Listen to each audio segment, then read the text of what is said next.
Hi guys, another Sorare video today, and I just want to give you an update on how my ETH grinding team got on this weekend.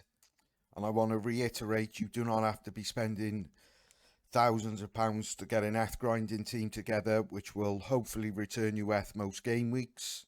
I also want to touch on a video that I done last week on this site, Sorare Base Football, and the importance of not getting emotionally attached to your players, and how it can change. A week in football is a long time, and it certainly is on Sorare.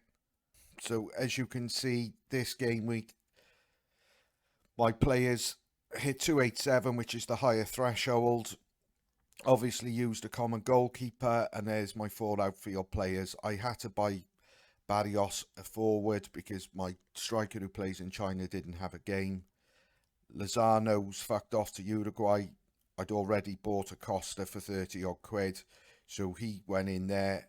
And I also used Gapanov, who plays in Russia, who I picked up for about 40 quid. I'll show you all the signings now on Sorare Base Football. So that team, those four outfield players there, cost me £262, and that has returned, including the game week prior to this and this one now, that's already returned $100. And this is why, in my opinion, playing on a small budget at thresholds is what people should be targeting. I say this, and I've always been a low budget player. Even though my gallery got a ridiculous amount, that was purely down to luck through being on Sorare very early, and then it exploded. I have always been and always will be a low budget player on Sorare, and as you can see, I have earned more in ETH thresholds than my whole rewards ever, and in total. And I'll argue till the cows come home, the potential ROI is far better through the ETH thresholds than putting a limited team together.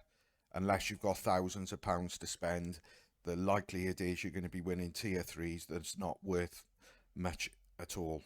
I just want to show you on Sorare Base Football my purchases. You can see Barrios, I paid 74 quid, Gapanov 44, Acosta £30.61, and then Espinosa cost me 112 quid. So that team this game week, those four outfield players, cost me 262 quid. Now I also want to touch on the video I done before the last video, I believe, on Sorare Base Football, why you should never get attached to players. Once you think you've made a decent profit on them, get rid and repeat the process. For example, Brian Acosta, like I said, Brian Lozano, I paid 86 quid for him based on stats that he's performed 2 seasons ago. He is now, like I said, fucked right off now to Uruguay, so he becomes no use at all. So he's at a loss. This was showing about 400 quid gallery trade in the last video I done. That is back down to 187 quid. And this is why I keep repeating myself. Once you've made decent profit on these sort of players, then get rid of them.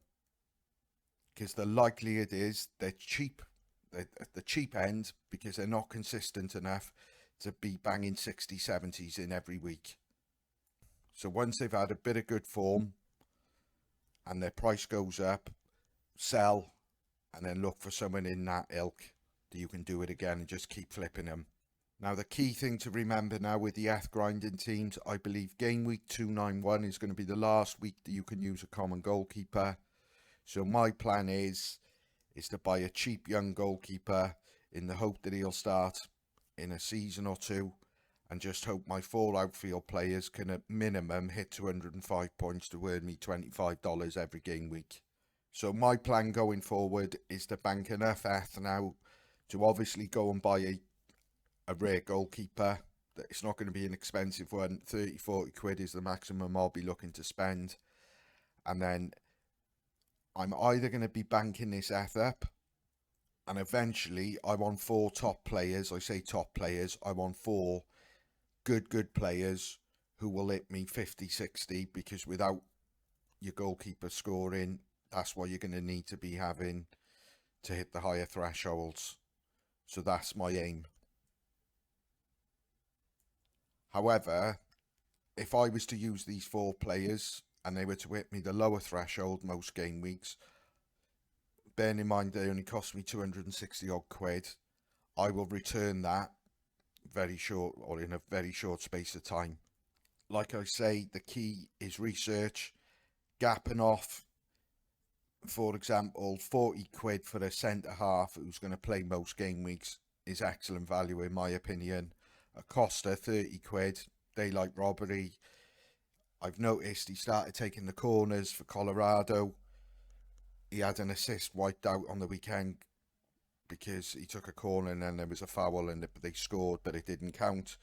So I think he's got potential to score, you know, decisive scores from time to time. Espinosa, he'll always score well. That's without a decisive score again. And Barrios, unfortunately, he doesn't start every game. However, I've got his forward card. There's a lot of midfield cards out there, but he's one of the quickest players in the MLS. And when my Chinese, or the striker who plays in China, doesn't play, he just gives me another option to throw in and hope he does the business. So if anyone is looking to go down this route, Belgium starts this weekend. Most of the European leagues will start by the end of July. I am telling you, because I've looked myself, there are bargains to be had who will be perfect for an ath grinding team. So anyway, guys, just want to keep you updated. Thanks very much for watching. Obviously, do your own research. This is not financial advice. This is just the way I'm targeting, and I've always targeted playing So Rare since being on the platform almost 2 years ago. Do whatever you feel comfortable with, and best of luck. Thanks for watching. Cheers, guys.